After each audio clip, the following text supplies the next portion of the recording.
যদি কওমি মাদ্রাসা না থাকে জাতি ধ্বংস হয়ে যাবে। 2 নম্বর, এই কওমি মাদ্রাসাগুলো যদি না থাকে তাহলে পৃথিবীর মৃত্যু ঘটবে, পৃথিবী বাঁচবে না। 1 নম্বর, মানবতার বন্ধু, মানবতার হেফাজত করে যাচ্ছেন এই কওমি মাদ্রাসাওয়ালারা। তার বাস্তব প্রমাণ হলো বা তার কারণ হলো, মানবতাকে যদি রক্ষা করতে হয় তাহলে শিক্ষার মৌলিক ধারাকে অক্ষুণ্ণ রাখতে হবে। এই পৃথিবীতে যারা মৌলিক শিক্ষাকে হেফাজত করে যাচ্ছেন তারা হলেন দেওবন্দি সিলসিলার কওমের উলামায়ে কেরাম। শিক্ষার মূল ধারা বলতে যে শিক্ষায় মানুষকে রব্বুল আলামিনের সাথে সম্পর্ক করায় দেয়, যে শিক্ষার মূল বুনিয়াদ হলো লা ইলাহা ইল্লাল্লাহ, এই শিক্ষাই হলো মৌলিক শিক্ষা।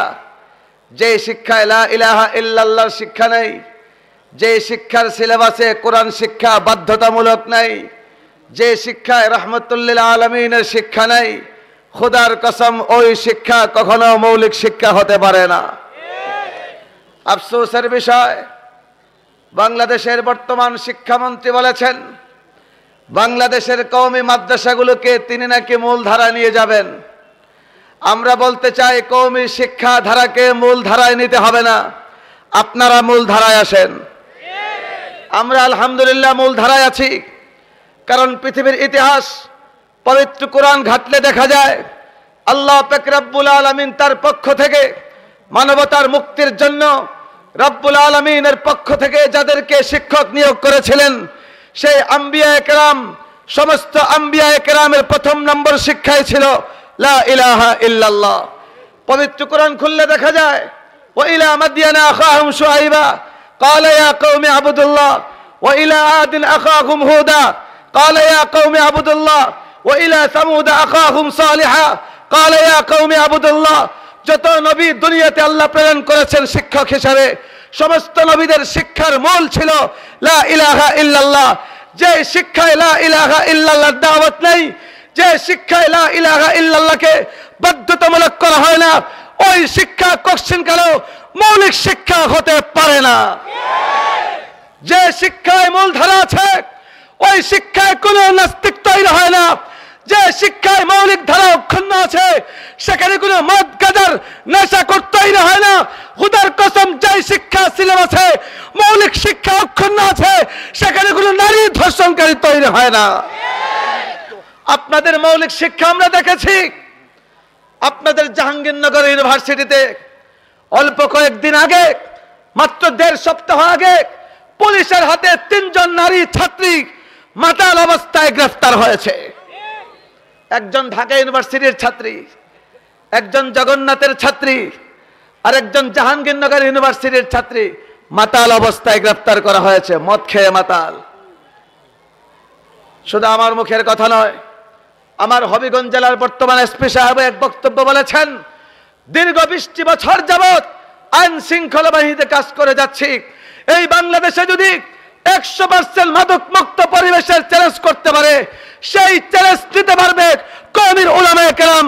খুদার কসম, কওমি মাদ্রাসা 100% মাদক মুক্ত, কারণ আমাদের মৌলিক শিক্ষা অক্ষুণ্ণ আমরা রেখেছি।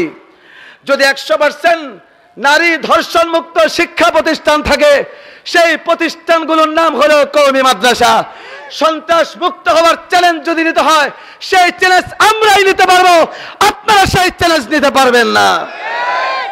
কাজে ভাইরা আমার, ওনারা স্বপ্ন দেখেছেন যে আমাদেরকে স্বীকৃতি দিয়ে দিয়েছেন ওনারা নিয়ন্ত্রণ করবেন, সেই স্বপ্ন দেখে লাভ নাই।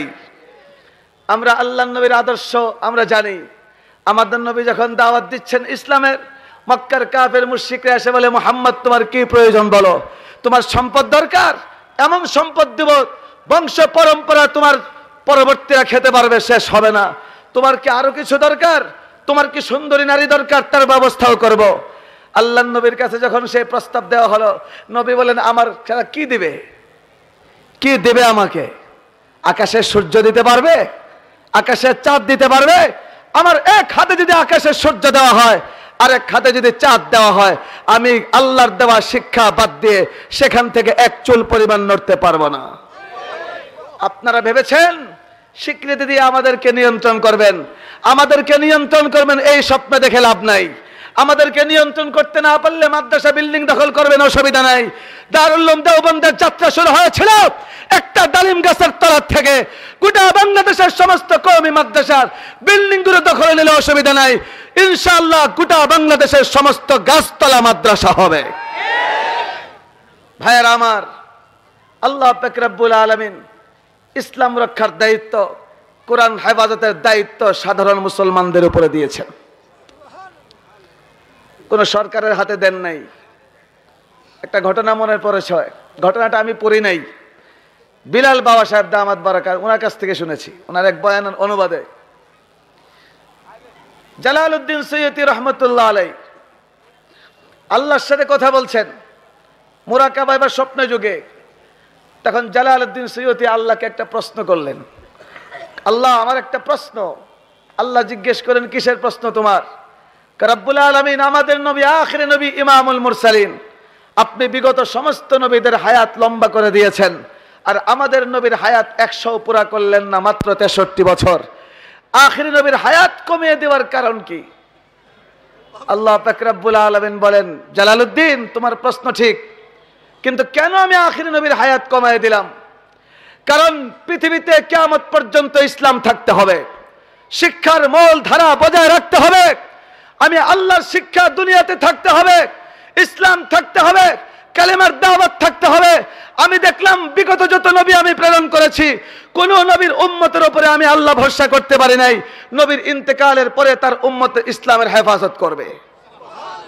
মুসা নবীর ইন্তেকাল হয়ে গেছে, মুসা নবীর উম্মতটা তাওরাত কিতাবের হেফাজত করতে পারে নাই। ঈসা নবীকে আল্লাহ আসমানে উঠিয়ে নিয়েছেন, ঈসা নবীর উম্মতটা ইনজিলের হেফাজত করতে পারে নাই। কিন্তু রব্বুল আলামিন বলেন, আমি দেখলাম আখির নবী দুনিয়ায় না থাকলেও তার উম্মতরা পৃথিবীতে কিয়ামত পর্যন্ত কোরআনের হেফাজত করবে। আখির নবীর উম্মতের উপরে আমার ভরসা হয়ে গেছে, এই জন্য আমার হাবিবকে আমার কাছে নিয়ে এসেছি। আমরা কোন নবীর উম্মত? জোরে বলেন, কোন নবীর উম্মত? আমাদের উপরে ভরসা করেছেন কে? আর একটু জোরে বলেন, ভরসা করেছেন কে? ও আমার ভাইরা, ইসলাম হেফাজতের দায়িত্ব শুধুমাত্র উলামায়ে কেরামকে দেন নাই, গোটা মুসলিম মিল্লাতকে রব্বুল আলামিন কুরআন এবং ইসলাম হেফাজতের দায়িত্ব দিয়েছেন। সরকারকে দায়িত্ব দেন নাই। সরকারের কাছে যদি কুরআন হেফাজতের দায়িত্ব দেওয়া হতো, বর্তমানে মদ আর হারাম থাকতো না। সরকারের কাছে যদি ইসলাম হেফাজতের দায়িত্ব দেওয়া হতো, সুদ আর হারাম থাকতো না। সরকারের কাছে যদি ইসলাম হেফাজতের দায়িত্ব দেওয়া হতো, সরকারের আইন করে পর্দা প্রথা নিষেধ করা হতো। সরকারের নিয়ন্ত্রণে গেলে ইসলামের কি দশা ঘটে? কেন উলামায়ে দেওবন্দ সরকারের নিয়ন্ত্রণে যান না? বাংলাদেশে দুইটা মাদ্রাসা শিক্ষা দ্বারা, একটা হলো দেওবন্দের সিলসিলার কওমি মাদ্রাসা, আর একটা হলো সরকারি আলিয়া মাদ্রাসা। আপনারা যারা ফেসবুক ইন্টারনেট ব্যবহার করেন, গোটা বাংলাদেশ জেগে উঠেছে। গতকালকে দেখলাম আমাদের এক বন্ধু আব্দুল্লাহ ফারুক দারুল উলুম দেওবন্দের সঙ্গে আমাদের, তিনি তথ্য নিয়ে বের করেছেন বর্তমান শিক্ষা সিলেবাসে আলিয়া মাদ্রাসার দশম শ্রেণীর ইসলাম শিক্ষা বইয়ে আল্লাহর নবীর সাহাবী আমির মাবিয়া আমর ইবনে আস রাদিয়াল্লাহু তাআলা আনহু, আল্লাহর নবীর দুইজন সাহাবীকে কটাক্ষ করা হয়েছে। ও আমার ভাইরা, আল্লাহর নবীর সাহাবীকে নিয়ে কেউ কটাক্ষ করবে, নবীর কোন উম্মত সহ্য করতে পারে না। আমাদের নবী বলেছেন, আসহাবী কান নুজুম বিআইহি মুক্তাদাইতুম। আল্লাহর নবী বলেন, দেখো আমি তোমাদের মাঝে সূর্যের আলোর মতো। মানুষ সূর্যের আলোতে চলতে পারে, সূর্য যখন অস্তমিত হয়ে যায়, মরুভূমিতে সাগর পারে যখন মানুষ চলে, তখন আকাশের তারকারাজি দেখে চলে। আমাদের নবী বলে, আমি সূর্যের মতো, আমি দুনিয়ার থেকে চলে গেলেও হেদায়েত থাকতে হবে। ও আমার উম্মতরা, আমার পরে তোমরা যদি ইসলাম শিখতে হয়, আমার সাহাবায়ে কেরামের আনুগত্য করবা, হেদায়েত পাওয়া যাইবা। সেই নবীর দুইজন সাহাবীকে নিয়ে সরকারি আলিয়া মাদ্রাসার ইসলাম শিক্ষা বইয়ে কটাক্ষ করা হয়েছে যে আমর ইবনে আস রাদিয়াল্লাহু তাআলা আনহু জিহাদের মাধ্যমে নেতৃত্বে রব্বুল আলামিন মিশর মুসলমানদের হাতে দিয়েছেন। সে আমর ইবনে আসকে ধোঁকাবাজ বলা হয়েছে, সে আমর ইবনে আসকে বাটপার বলা হয়েছে। হযরত আমির মাবিয়াকে বলা হয়েছে তিনি নাকি উম্মতকে ফিতনায় নিক্ষেপ করার জন্য সবচেয়ে বড় দায়ী। হযরত আয়েশা সিদ্দিকা উম্মাহাতুল মুমিনিন হযরত আয়েশা সিদ্দিকাকে আজকে আমার বাংলাদেশে মাদ্রাসা সিলেবাসে গালিগুলোজ করা হয়েছে। যেই সিলেবাসে আল্লাহর নবী সাহাবীকে কটাক্ষ করা হয়, এমন শিক্ষা সিলেবাস বাংলাদেশের মুসলমান মানতে পারে না। আপনারা আমাদেরকে নিয়ন্ত্রণে নিয়ে ইসলামের 12টা বাজাবেন, উলামায়ে দেওবন্দ গায়ে রক্ত থাকতে আমাদের সিলেবাসে কাউকে হাত দিতে আমরা দেব না। আমাদেরকে মূল ধারায় নিতে হবে না, আপনারা মূল ধারায় আসেন। খোদার কসম আপনারা মূল ধারায় আসেন। বাংলাদেশের শিক্ষা সিলেবাসে আল্লাহর নবীর শিক্ষাকে বাধ্যতামূলক করা হোক, বাংলাদেশের শিক্ষা সিলেবাসে কোরআন শিক্ষাকে বাধ্যতামূলক করা হোক। ইনশাআল্লাহ র্যাব বাহিনী, পুলিশ বাহিনী দিয়া মদ গাঁজা নিয়ন্ত্রণ করতে হবে না, অটোমেটিক নিয়ন্ত্রণ হয়ে যাবে।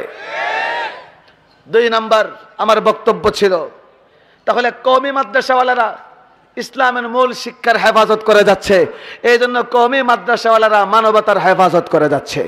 যার মাঝে মানবতা আছে সে নারী ধর্ষণ করতে পারে না, যার মাঝে মানবতা আছে সে কখনো পরকীয়া ভালোবাসা করে নিজের পেটের সন্তানকে হত্যা করতে পারে না, যার মাঝে মূল শিক্ষা আছে সে মদ গাঁজার নেশায় আসক্ত হয়ে বেহুশ হয়ে মাতাল হয়ে রাস্তায় ঘুরতে পারে না। এই মূলধারা আমরা বজায় রেখেছি আলহামদুলিল্লাহ। 2 নম্বর কথা ছিল আমার, কওমি মাদ্রাসা না থাকলে পৃথিবী থাকবে না। কারণ আমাদের যেমন দেহ আছে, আমাদের যেমন রূহ আছে, রূহ না থাকলে আমাদের দেহ কাজ করে, রূহ থাকলে আমাদের চোখ কাজ করে, রূহ থাকলে আমাদের হাত কাজ করে, রূহ থাকলে আমাদের পা কাজ করে, প্রতিটি অঙ্গ প্রত্যঙ্গ কাজ করে। রূহ যদি আমাদের ভিতরে না থাকে, আমাদের দেহটা নিথর পড়ে থাকে, আমাদের দেহটা মারা যায়। মানুষ বলে অমুক মারা গিয়েছে, চোখ দেখতে পারে না, জবান দিয়ে কথা বলতে পারে না, হাত পা নাড়তে পারে না, কেন? রূহ বের হয়ে গেছে। ঠিক তেমনি ভাবে পৃথিবী নামক এই দেহের রূহ আছে। রূহ না থাকলে পৃথিবী বাঁচবে না, পৃথিবীর রূহ না থাকলে আসমান টিকবে না, পৃথিবীর রূহ না থাকলে চন্দ্র থাকবে না, পৃথিবীর রূহ না থাকলে সূর্য থাকবে না, পৃথিবীর রূহ না থাকলে গোটা বিশ্বের যে পর্বতমালাগুলো আছে রব্বুল আলামিন বলেন কালাইহিনিল মানফুস, তুলার টুকরার মতো বাতাসে উঠতে থাকবে। সেই পৃথিবীর রূহের নাম হলো আল কোরআন। وكذلك أوحينا إليك روحا من أمرنا ما كنت تدري ما الكتاب ولا الإيمان وكذلك أوحينا إليك روحا من أمرنا। নবী, আমি ওহির মাধ্যমে আপনার কাছে রূহ পাঠাই। এখানে রূহের কি অর্থ? মুফাসসিরিনে কেরাম বলেন এই রূহ দ্বারা উদ্দেশ্য হলো মহাগ্রন্থ আল কোরআন। তাহলে পৃথিবীর রূহের নাম জোরে বলেন, আরো জোরে বলেন, আরো জোরে বলেন, আরো জোরে বলেন। পৃথিবীর রূহের নাম আল কোরআন। কোরআন থাকলে পৃথিবী থাকবে, কোরআন না থাকলে পৃথিবী থাকবে না। যখন গোটা বিশ্বে একজন কোরআন পড়ানোওয়ালাও থাকবে না, সেদিন বিশ্বও থাকবে না। কোরআন শিক্ষা দেয় কারা? এই সহজ জিনিসটাও জানেন না। কারা কোরআন শিক্ষা দেয়? জাহাঙ্গীরনগর ইউনিভার্সিটিতে, সিলেট এমসি কলেজে। সুবহানাল্লাহ, কোরআন শিক্ষা তো দূরের কথা, কলিমাই পড়তে পারে না। সূরা বলেন ঠিক না বে ঠিক? হায়াতুল উলিয়া লিল জামিআতিল কওমিয়া, বোর্ডের নাম। সংসদে যেদিন পাশ হয়েছে, এক এক সংসদ সদস্য এই নামটারে যে কি করছে, ঠ্যাং ঠুং ভাঙে শেষ করে ফেলাইছে। কেউ কে আল হায়াতু উলা, কেউ ডাইরেক্ট উলা বানাই লেছে, হায়াতুল উলা। যেই বাংলাদেশের মুসলিম সংখ্যাগরিষ্ঠ রাষ্ট্রের সংসদ সদস্যরা কওমি মাদ্রাসার একটা নামই উচ্চারণ করতে পারে না, তা কোরআন শিক্ষা দেওয়া হয় কোথায়? কথা বলে না। কোরআন শিক্ষা দেওয়া হয় কোথায়? আরো জোরে বলেন কোথায়? আরো জোরে বলেন কোথায়? আরো জোরে বলেন কোথায়? কওমের ছাত্ররা কোরআন শিক্ষা করে, উলামায়ে কেরাম কোরআন শিক্ষা দেন। আল্লাহর নবী বলেন যারা কোরআন শিক্ষা দেয় এরাই হলো উত্তম লোক, যারা কোরআন শিক্ষা গ্রহণ করে এরা হলো উত্তম লোক। কেন? এদের উছিলায় গোটা মাখলুক, গোটা পৃথিবী বাঁচে। অনেক কুলাঙ্গার মানুষ বুঝতে পারে না, উলামায়ে কেরামের উছিলায়, কোরআন শিক্ষার্থীর উছিলায় যে পৃথিবী বাঁচে, মানুষ না বুঝলেও পৃথিবীর সমস্ত মাখলুক বুঝে। এই জন্য আল্লাহর নবী বলেন একজন মাদ্রাসার ছাত্র যখন রাস্তা দিয়ে হাইটা যায়, নবী বলেন আল্লাহর রহমতের ফেরেশতা, নূরের ফেরেশতা এই কোরআন শিক্ষার্থীর পায়ের নিচে তার রহমতের ডানা বিছাইয়া দেয়া আল্লাহর কাছে দোয়া করে, এ আল্লাহ এই কোরআন শিক্ষার্থীর যাবতীয় গুনাহ তুমি মাফ করে দাও। আল্লাহর নবী বলেন, একজন কোরআন শিক্ষার্থী যখন জমিন দিয়ে হাঁটে, জমিনের নিচের গর্তের থেকে ক্ষুদ্র প্রাণী পিপিলিকা পিঁপড়া আল্লাহর কাছে হাত তুলে দোয়া করে, আয় আল্লাহ, এই মাদ্রাসার ছাত্রের যাবতীয় গুনাহ তুমি মাফ করে দাও। নবী বলেন, একজন মাদ্রাসার ছাত্র সুরমা নদীর পার দিয়ে যখন হাঁটে, গভীর জলের মাছ, পানির গভীর থেকে মাছ আল্লাহর কাছে দোয়া করে বলে, ইয়া আল্লাহ, এই মাদ্রাসার যাবতীয় গুনাহ তুমি মাফ করে দাও।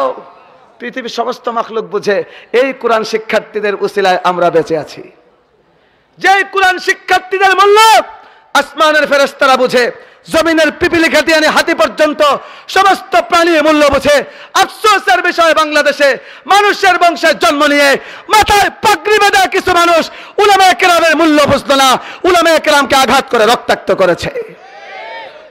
যারা উলামায়ে কেরামকে রক্তাক্ত করেছে, যারা উলামায়ে কেরামের গায়ে হাত তুলেছে, যারা মাদ্রাসার হাফেজ কোরআনদের মাথাকে রক্তাক্ত করেছে, এরা মানবতার দুশমন, এরা মানবতার দুশমন, এরা জালেম। আর একটু জোরে বলেন, এরা জালেম। আর জোরে বলেন, এরা কি? আর জোরে বলেন কি? আর জোরে বলেন কি? যারা মাদ্রাসার ছাত্রদেরকে রক্তাক্ত করেছে, ইনশাআল্লাহ ইনশাআল্লাহ ইনশাআল্লাহ যদি ক্ষমা না চায়, যদি তওবা না করে, যদি উলামায়ে কেরামের কাছে ক্ষমা না চায়, যদি গোটা বাংলাদেশের সমস্ত আলেম উলামার কাছে ক্ষমা না চায়, পরকালে আল্লাহর আদালতে গোটা মাখলুক এদের বিরুদ্ধে আল্লাহর আদালতে মামলা করবে। সেদিন গোটা কায়নাতের সমস্ত মাখলুকাত এদের বিরুদ্ধে আল্লাহর আদালতে সাক্ষী দিবে ইনশাআল্লাহ। আর একটু জোরে বলেন ঠিক না ঠিক? আমি আপনাদেরকে জিজ্ঞেস করতে চাই, আপনারা উলামায়ে কেরামের পক্ষে আছেন না উলামায়ে কেরামকে যারা আঘাত করেছে তাদের পক্ষে? কার পক্ষে আছেন? মুহতারাম হাজিরিন, তাহলে উলামায়ে কেরামকে বাঁচানোর, রক্ষা করার দরকার আছে না নাই? আমাদের স্বার্থে উলামায়ে কেরাম থাকলে পৃথিবী থাকবে, কওমি মাদ্রাসা থাকলে পৃথিবী থাকবে, কওমি মাদ্রাসা না থাকলে এই পৃথিবী থাকবে না, কওমি মাদ্রাসা না থাকলে পৃথিবী ঠিকবে না, পৃথিবী যদি না থাকে আপনি আমার চেয়ারম্যানই থাকবে না, পৃথিবী যদি না থাকে, কওমি মাদ্রাসা যদি না থাকে, শিক্ষামন্ত্রীর মন্ত্রিত্বও টিকবে না। আর জোরে বলেন। কাজে পৃথিবী টিকিয়ে রাখার স্বার্থে আমাদেরকে কোরআন হেফাজত করতে হবে। কোরআন যদি হেফাজত করতে হয়, কোরআন শিক্ষার্থীদেরকে হেফাজত করতে হবে। কোরআন শিক্ষার্থীদের যদি হেফাজত করতে হয়, মাদ্রাসার খেদমত করে মাদ্রাসা জীবন্ত রাখতে হবে। জোরে আওয়াজ করে বলেন ঠিক না বেঠিক? ভরসা করেছেন কে? আরো জোরে বলেন। আমাদের উপরে ভরসা করেছেন কে? আরো জোরে বলেন কে? আরো জোরে বলেন কে? আরো জোরে বলেন কে? আল্লাহু আকবার। মুহতারাম হাজিরিন, আল্লাহ ভরসা করেছেন, আমরা ইসলামের হেফাজত করব। আল্লাহু আকবার। দুনিয়ার কোন মন্ত্রী ভরসা করে নাই, কে ভরসা করেছে? আর একটু বলেন, কে ভরসা করেছে? আবারও বলেন, কে ভরসা করেছেন? আল্লাহ ভরসা করেছেন আমাদের উপরে যে আমরা নবীর ইসলামের হেফাজত করব। রাজি আছি ইনশাআল্লাহ? হাত তুলে দেখান, রাজি আছেন? রাজি আছেন সবাই? সবাই রাজি আছেন?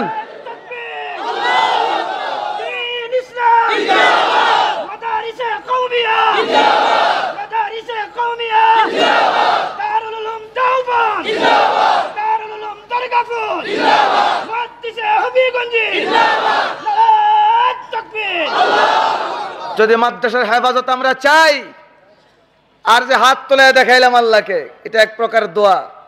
দোয়া কবুল হয়েছে কিনা এর কিছু আলামত আছে। যে যে বিষয়ের দোয়া করে, যে আমলের জন্য, এই আমল যদি করে বোঝা গেলে দোয়া কবুল হয়েছে। আপনার হাত তুলে দেখাইছেন, আল্লাহ দেখছেন, এই জমিন সাক্ষী দিবে, এই জমিন সাক্ষী দিবে। এই জমিন সাক্ষী দিয়ে বলবে, দরকারপুর মাঠের জমিন, আল্লাহ তোমার এই বান্দা ইসলাম হেফাজতের জন্য হাত তুলে ওয়াদা করেছিল। কিয়ামতের ময়দানে এই জমিন সাক্ষী দিবে।